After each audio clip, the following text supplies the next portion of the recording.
Aujourd'hui les amis, on va parler d'une affaire incroyable. Vous en avez obligatoirement entendu parler il y a de ça quelques années et même maintenant. Un trader qui a failli faire couler une banque, des financiers avides prêts à tout pour gagner de l'argent. Aujourd'hui on parle de l'affaire Jérôme Kerviel. Et salut les traders, j'espère que tout le monde va bien. Moi ça va super, on se retrouve comme chaque semaine pour une nouvelle vidéo dans laquelle on va parler des énormes pertes subies par la Société Générale à cause d'un trader de leur rang. Mais avant tout, je voulais remercier comme chaque semaine les abonnés, les viewers qui lâchent leurs petits likes et leurs commentaires en dessous de chaque vidéo YouTube. Vous donnez un vrai coup de pouce à la chaîne, donc merci énormément. Si c'est pas le cas, n'hésitez pas à le faire, c'est gratuit et ce serait super sympa. N'oubliez pas de vous abonner si mon contenu vous plaît. Allez, je vous prends pas plus la tête, on attaque directement. Alors, qui est ce fameux Jérôme Kerviel, l'homme qui a fait perdre des milliards, pas des millions, mais des milliards à la banque Société Générale?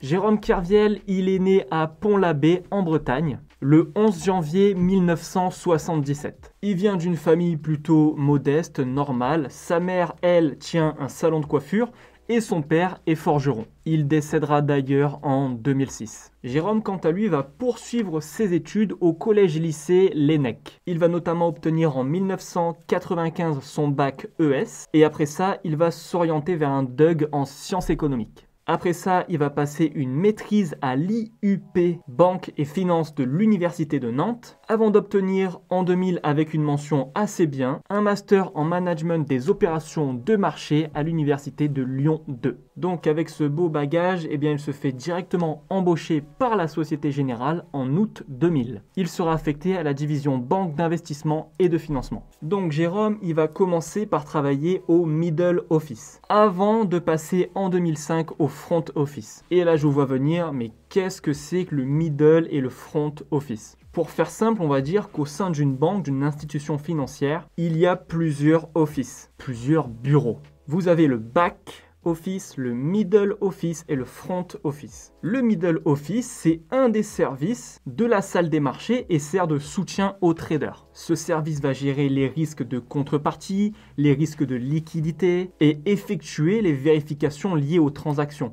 Parce que dans une banque, dans une institution, on n'est pas comme à la maison où on appuie sur acheter et vendre. Il y a des vérifications à faire parce que, on parle en énormes sommes. Donc voilà où est affecté Jérôme, il est au middle office. Mais alors comment est-ce que ce Jérôme Kerviel, un homme studieux avec un bon emploi, a pu se retrouver au milieu des médias à défrayer la chronique? Le 24 janvier 2008, la Société Générale, elle est contrainte d'annoncer une perte colossale sur les marchés. 4,9 milliards d'euros de pertes. Son PDG de l'époque, Daniel Bouton, doit expliquer que cette énorme perte est due à la négligence d'un seul homme.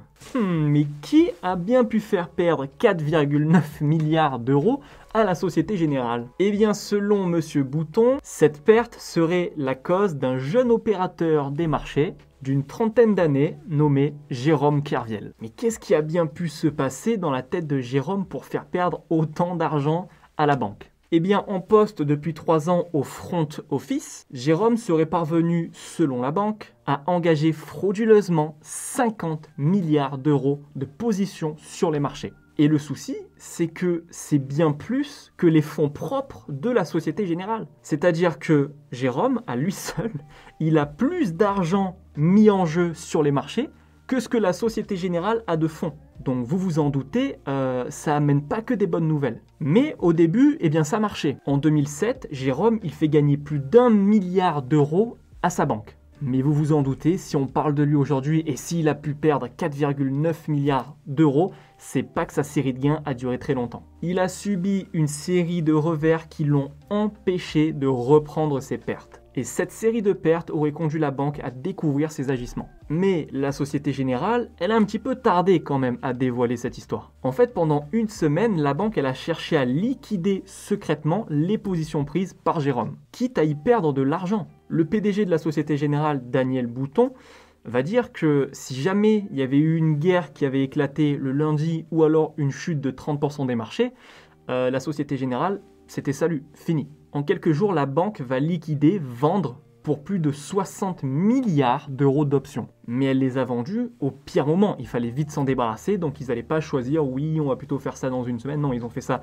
tout de suite au pire moment, donc ils ont perdu 6,3 milliards d'euros. Heureusement, on va dire, il n'y avait pas que des positions perdantes, c'est-à-dire que Jérôme avait quand même 1,4 milliard d'euros de gains. C'est pour ça qu'on est retombé à 4,9 milliards de pertes. En plus de ça, comme si ça suffisait pas, on est en 2008 et la crise des subprimes arrive à grands pas. En fait, il n'y a rien pour arranger la Société Générale. À ce moment-là, la banque, elle est vraiment en PLS, donc l'État français va lui apporter son aide et lui faire une grosse déduction fiscale. Mais la Société Générale, elle doit quand même retrouver l'argent qu'elle a perdu et surtout, eh bien, la confiance de ses clients. Parce que, à ma connaissance, c'est la seule banque qui a perdu à cause d'un seul trader plus de 4,9 milliards d'euros. Le PDG de la Société Générale va garder son poste, mais il va y avoir énormément de cadres de la banque qui vont être licenciés. Maintenant, vous vous en doutez sûrement, mais quand on a un mec qui fait perdre près de 5 milliards d'euros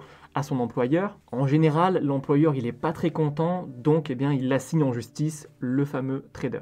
Dès janvier 2008, la Société Générale eh bien, va porter plainte contre ce fameux Jérôme Kerviel. Rapidement convoqué, Jérôme Kerviel va être mis en examen pour plusieurs raisons. Je vous les lis tout de suite. On a tentative d'escroquerie, faux et usage de faux, abus de confiance et introduction dans un système informatisé de traitement automatisé de données informatiques. Parce que Jérôme, il avait aussi essayé de cacher ses conneries. Le parquet va demander sa détention provisoire et ce sera le cas en mars 2008. Malgré toute cette histoire et ces énormes sommes, l'enquête va indiquer que Jérôme n'a pas cherché à s'enrichir personnellement. Mais aussi que ses résultats passés, donc au début, rappelez-vous, les 1 milliard en 2007, lui ont valu des félicitations de sa hiérarchie, alors que son système de fraude, il était déjà en place. Jérôme assure d'ailleurs que ses supérieurs ont fait preuve de tolérance, voire même ils lui ont concédé des commissions exceptionnelles. Le 5 octobre 2010, Jérôme Kerviel est condamné. Je vous relis encore une fois les motifs. On a de l'abus de confiance, introduction frauduleuse de données dans un système automatisé et